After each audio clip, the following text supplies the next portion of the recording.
All right, bestie, it's Kiki Garcia from Magic 99.5. I'm behind the scenes of a dentist's office of all places. I went here volunteering because this is the first ever episode of Don't Judge Me, but we are going to get to the bottom of things at a dentist. We're going to ask the questions that we're always afraid to ask. Do they really know when we're lying that we didn't floss every day? Does it matter if we wear our mouth guard every night? And what's the difference between braces and Invisalign? We're going to find out today. It's the first ever episode of Don't Judge Me, but... All right, this is the first episode of Don't Judge Me, but I've got questions. I am here with one of my besties. It's Melissa Armour. She is a dental hygienist. Yes. I'm in Santa Fe right now. So whose office do you work in? Where are we right now? So I work for Dr. Melina Martinez. Okay, it's beautiful here. Got a little lost, but I always get lost when I come to Santa Fe. Don't judge me, okay? That's what happens. So, the dentist. It's one of those places where I didn't go for a long time, and then once I started going again, I can't stop going. I'm very good about going. I switched my toothpaste. I got a question for you right away. Purple toothpaste. I used purple toothpaste this morning. Is that really a thing, and is it good for me? So I think the purple toothpaste is mostly for trying to make the smile brighter. Ah. Yeah, so I think Okay. it definitely works. Ding. Yeah. Okay. All right. Good. All right. So what we're doing is we're asking questions that we all want to know, but we're kind of afraid to ask sometimes. And I feel like when we go to the dentist, there's a lot of questions we're afraid to ask. So I want to start off with a biggie. When the dental hygienist asked me, "Do you floss every day?" And I do. Okay. I'm just saying this, but I didn't always. Can you tell when I'm lying? Yes, we can tell if you don't floss. What's the sign that I'm lying? Well, what happens is if you're not flossing, what happens is there's an overload of bacteria below the gum line. So anytime we touch the gums, they're going to bleed. And that tells us there's an overload. All right, now we know. Okay, they do know when we're lying. Okay, another question is, why is it that the dentist just puts so much fear in you? And it's not the dentist, I shouldn't even say that. It's the act of coming to the dentist. Why is the dentist so stressful? Well, I think mostly it depends on like your situation with the dental office in the first place, like your first visit, your first encounter. A lot of times you're not feeling confident in yourself, so that could be one thing. Other things can be, the situation. You're in a doctor's office, so it can be scary, and then you're afraid of what we're going to tell you and what's going on and all of those things. So a lot of things happen before you even get here to make you fearful. Yeah. So what's the difference between a regular cleaning and a deep cleaning? So regular cleaning is preventative. So we're preventing disease from happening. So we'll do regular cleanings on people that come in regularly and have been taking care of their teeth and are flossing and brushing twice a day and those types of things. A deep cleaning is a non-surgical periodontal therapy. We get you numb and we go below the gum line if you have bone loss, periodontal disease, and deep pockets where we have to get in there and clean any bacteria that's there or even buildup. Oh, okay. All right. Well, I guess I'm good because I don't think I've ever had one of those, so that's good. That is good. I know I hear a lot about Invisalign. I literally just saw the commercial last night with Patrick Mahomes, and he clicks the thing into place. What is the difference between Invisalign and braces, and is one better than the other? Well, I think they're both going to get you to your end result. Invisalign, you wear trays. So they're trays that you pop in your mouth, and you have to wear them about 22 hours a day. So I feel like that would be really hard. I wouldn't be able to do that, but there are people that do, and they do great. Traditional braces, you can't take them off. So you just That's the difference. You'll live with, is headgear even still a thing?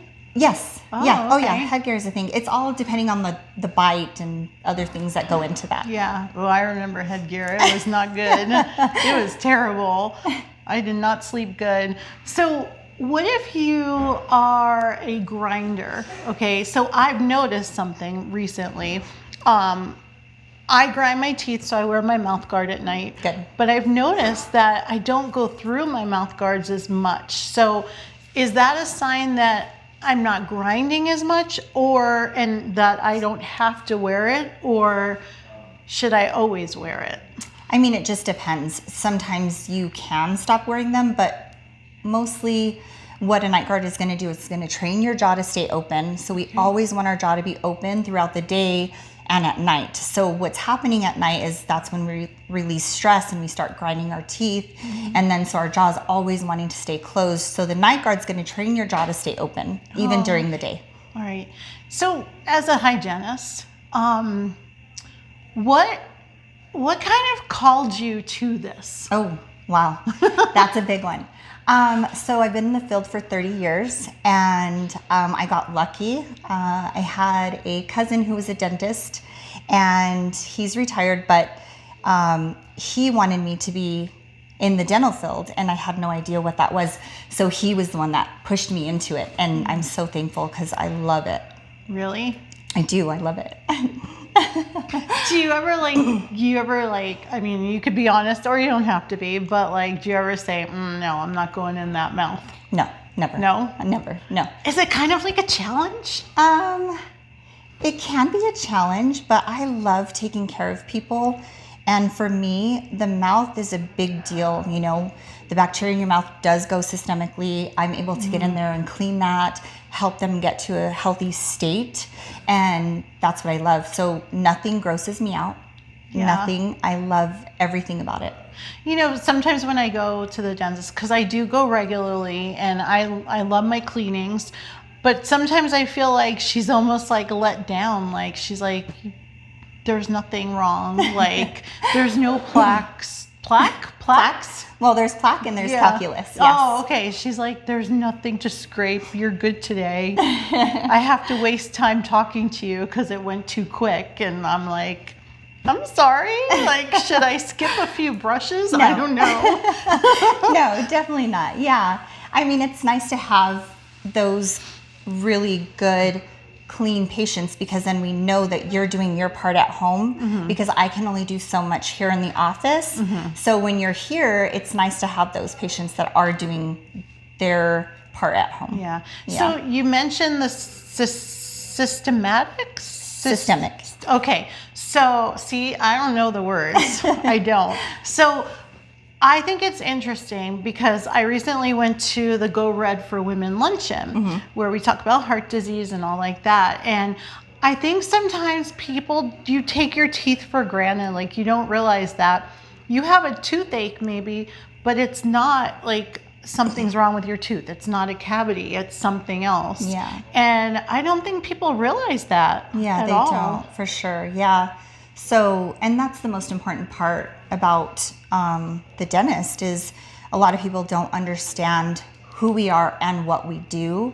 And yes, any bacteria in the mouth does go throughout your body and it can cause a lot of damage and a lot of different diseases. Is there anything we could do about the sound of the drill? I mean, honestly. I mean, it has gotten better, but no. Could it be any more Fred Flintstone? Well, you know, one thing that I think is good is bring your headphones. Yeah. Listen to music. You know, that helps a lot of patients.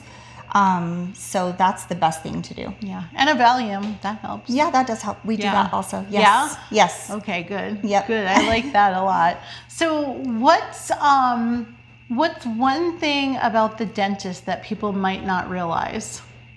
Is there like something that we just kind of take for granted maybe? I know I kind of put you on the spot. Yeah, Sorry. that's okay. No, that's okay because there's a lot. So it's kind of just narrow it down. I would say that people really don't understand how important it is, you know, to come in regularly because if you're coming in to see your hygienist every 4 to 6 months, we can catch things early. That way it doesn't become a big problem. So I think that's one thing that I would like everybody to know is like coming to the dentist is very important. So what about, and I've been guilty of saying this before too. I feel like sometimes, well, if something's not hurting, then just leave it alone. Right. But is that always the best medicine necessarily? No, it's not the best medicine. No. And, I think that comes from anything, right? If your hip's not hurting, you're not going to worry about it.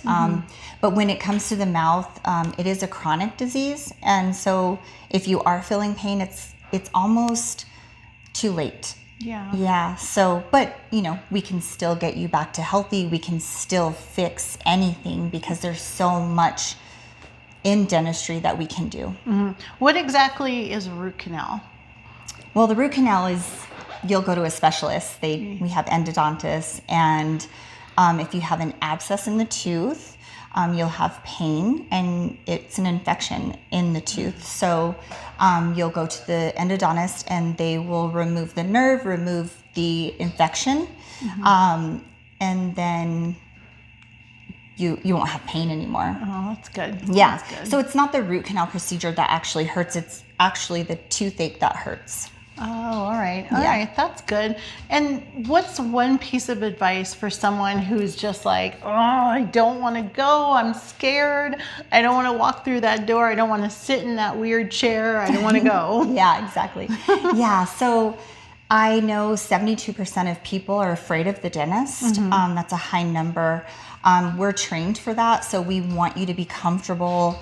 Our biggest thing is we want you to be comfortable here. We don't want you to be embarrassed, and we don't want you to be afraid. But all those fears are normal. But coming in is going to be the best thing because then we can get you to a good place. And then as you keep coming, you're going to love it. Yeah. Yeah. Okay, I've got one more question. So when I was a kid, I would go to the dentist, and when I would leave, there would be a treasure box, and the dentist would say, go and pick something out of the treasure box. Can we implement that for adults? Yes. What would you like in it? I don't know, like maybe like a $5 gift card to Dunkin' or something. Yeah. I don't know. Yeah, I think that's a great idea. Something. I think that we should do that for sure.